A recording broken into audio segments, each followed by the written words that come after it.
Shalom, shalom. I was in prayer and God said to me,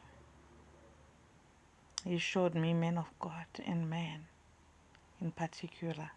So this message is for every man, from shepherds, meaning pastors, reverends,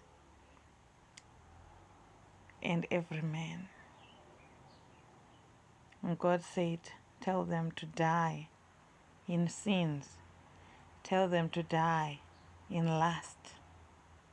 So God wants you to die in lust. Work through lust. Because God was showing me these men of God looking at women and lusting after them.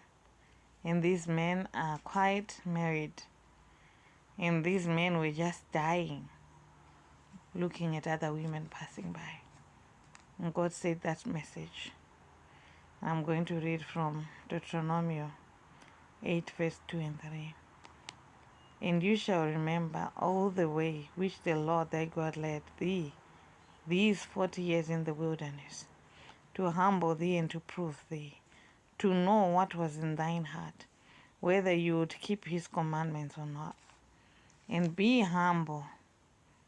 And he humbled thee, and suffered thee to hunger, and fed thee with manna, which you knewest not, neither did thy fathers know, that he might make thee know that men do not live by bread only, but by every word that proceedeth out of the mouth of the Lord do men live. So this word is speaking to you, men. You will not live by bread only, but by every word that comes from the mouth of the Lord. And this is like, it's a test that the Israelites had to go through. And they dragged through this test for 40 years without humbling themselves in truth, without surrendering to God with their all. And they were lost in the test. They were lost in this test.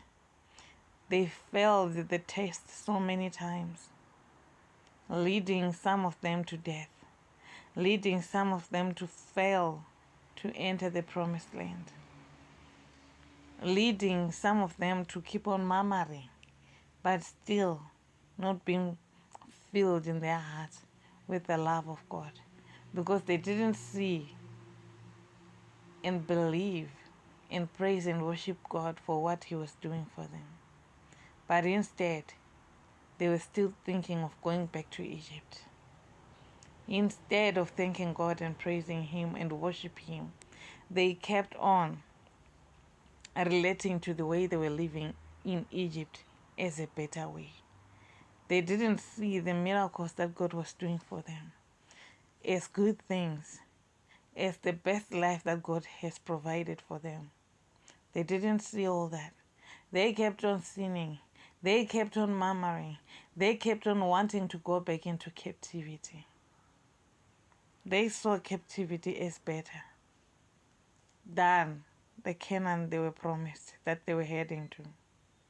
Even if God had done this and that for them, even if God had provided food for them, even if God had fought a hard war for them, they still kept on thinking of going back to captivity. So God is saying to you, man, die in sin, die in lust. This is your word.